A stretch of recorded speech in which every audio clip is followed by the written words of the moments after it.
बारग' एमपि सानसुमा खुंगुर बैसोमुतिया मोनसे एलिगेसन होदों नोंथांमोननि सायाव आसामनि बा बर'नि थागिबि सुबुं बर'फोरखौ बा बिटिसिखौ सिमफायनायनि डक्टर हेमन्त बिश्व शर्मानि गोदान एजेन्सि दालाल होननानै प्रमद बर' आरो गबिन्द बसुमतारी सानैया दालाल गोदान ओंखारदों होननानै बिथाङा बाथ्रा बुंदों बे बिथिङाव मा बुंदों? हेमन्त बिश्व शर्माया षड़यन्त्र खालामदों खालामा जों बेखौ बुंनो थाङा आरो षड़यन्त्रआव गास'नोबा बिथाङा षड़यन्त्र जुदि खालामदों बेयाव सोरबा गास'नोबा बे आलादा बाथ्रा खिन्थु दिनै प्रमद बर' बा आं जों हेमन्त बिश्व शर्मानि षड़यन्त्र गास'ननानै बर' जातिखौ फोजोबस्रांनाय बाथ्रा गैया आरो दिनै जों थांनाय बेके एनडिबि हिसाबै थांनाय 35 years जों स्ट्रागल खालामदों आरो बे स्ट्रागल खालामनाय समाव सानसुमा खुंगुर बैसोमुतिया जोंनि थाखाय फंसेबो बुङाखै बिथाङा 18 बोसोर एमपि जादों 18 बोसोर एमपि जानाय समाव बिथाङा कुनुदिन एनडिबिनि इस्युखौ पार्लियामेन्टआव रेज खालामाखै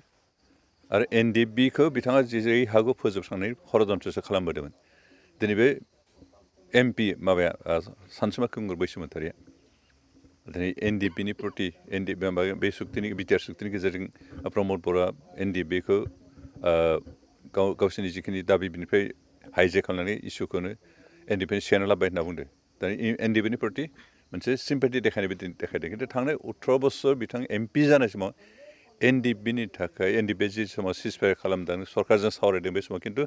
सरकारखौ खनसेबो बुङाखिसै जे एनडिबिनि जि सावरायनाय बे सावरायनायनि गेजेरजों बर'नि जेंनाखौ बोस्रांनांगौ होननानै कुनुदिन फंसेबो सोदोब बुङाखै आरो बेनिखायनो दिनै दुलाराय बर' फरायसा आफाद आरो एनडिएफबिआ भारत सरकारजों नाजाथाबनानै जुजिथाबनानै जि बिटिआर सुक्ति खालामदों बिनि एगेन्स्टै फंसेबो बुंनायनि मरेल राइट्स सानसुमा खुंगुर बैसोमुतिया गैया दिनै बिथाङा बिटिआर सुक्तिखौ गोबां क्रिटिसिजम खालामदों खिन्थु बिथाङा क्रिटिसाइज खालामनायनि बिटिआर सुक्तिखौ क्रिटिसाइज खालामनायनि सिगाङाव गाव 1992 माबायदि जेबो गैथारै सुक्ति खालामदों बेखौ गोसोखांग्रोनाया मोजां दा बिथाङा सुक्ति खालामदों ना सिमायानो दं बबे गामिया हाबगोन बबे गामिया बाहेर थागोन सिमाया बबे जागोन बेनि जेबो गरन्थ गैया खिन्थु बिथाङा सुक्ति खालामबाय दिनै बिटिआर सुक्तिया जोंहा सिमा थख' दंखायो पावार एन्ड फांसन क्लियार दंखायो समस्ति बेसेबां जानांगौ बे गासिबो क्लियार दंखायो बबे एलेका बबेखिनि पावार बबेखिनि प्रभिजन्सआ जोंहा बिटिआरआव थानांगौ बे स्पस्ट क्लियार दंखायो बेनिखायनो बे इसेबां मोनसे स्टेट नङाबा मोनसे डिस्ट्रिक्ट काउन्सिलबाबो जों मोनसे स्टेटआव जिखिनि प्रभिजन्स दं थानांगौ बेखिनिखौ मोनजोबदों आरो बेनिखायनो बेबायदि सुक्तिखौ क्रिटिसाइज खालामनायनि मरेल राइट्स सानसुमा खुंगुर बैसोमुतिया गैया बेनिखायनो जों एक्सुवेलि बिथांखौ बुंनो थाङो बे मा बुंगोन मेयाद उखुलिनाय मोनसे टेब्लेट बेनिखायनो सानसुमा खुंगुरनि बाथ्राया जेबो ओंथि गैया आरो दिनै बिथाङा जुदि थारैनो जातिनि थाखाय मोजां मोनग्राबा थांनाय पार्लियामेन्ट इलेक्सनाव टिकेट मोनैनि थाखाय सोमावसारग्रा हान्जानिफ्राय गोजान जानांगौमोन थारमाने बिथाङा एमपि जायोबाल' जातिनि खोथा बुङो एमपि गैयाबानो जातिनि खोथा बुंनाय माबा गैया आरो बेनिखाय बेबायदि मा बुंगोन सुबिदा बादि पलिटिसियानफोरखौ जों कुनुदिन जाति हिसाबै बर' जाति हिसाबै प्रसय होनायनि कुनु कारन गैया दिनै बिथाङा आन्दलन खालामनाय बुंनाय बाथ्रा बुंदों खिन्थु थांनाय एनडिएफबिआ थांनाय 35 बोसोर लोगोसे दुलाराय बर' फरायसा आफादजों 2010निफ्राय जों थांनाय माबासिम 2010निफ्राय 2020 हालागै 10 बोसोर जों आन्दलन खालामदों राजा लामा होबथादों बेयाव खिन्थु जोंनि जानानै फंसेबो बुङाखै आनखि जोंनि आन्दलनफ्राव कुनुदिन बाहागो लायाखै मालाबा समाव बाहागो बै स्टेजाव खोथा बुंनो लिंहरबाबो बिथांनो जों बिथांनि थांनाय फैनाय गारि भारा हरलायनो गोनां जायोमोन 18 बोसोर एमपि जानाय बर' जातिनि थाखाय बायना लाबोनो गोनां जायो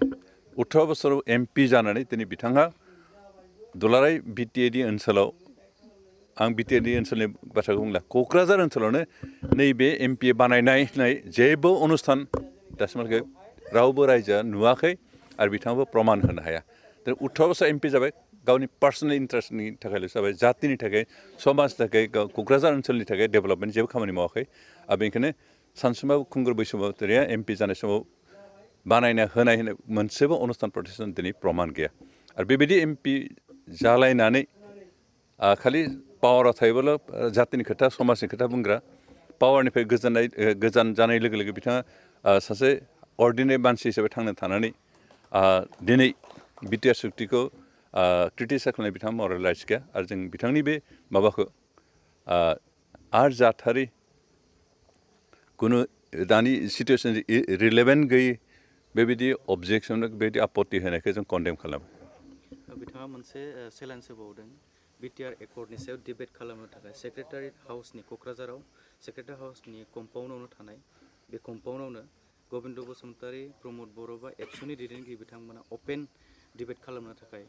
बाहागो लानांगौ होनना बिथाङा मोनसे चेलेन्ज होदों बे बिथांमोननिफ्राय। बिथांनि बे बाथ्रानि एगेन्स्ट आं बुङो हु इज सानसुमा जायजों जों बिटिआरनि सोमोन्दै डिबेट खालामनांगौ गोनांथि दं। सोर सानसुमायालाय? जोंनि गार्जेन ना जोंनि एडभाइजार ना जोंनि लिडार? बे सासे ससाइटिनिफ्राय रिजेक्टेड पार्सन आरो रिजेक्टेड पार्सननि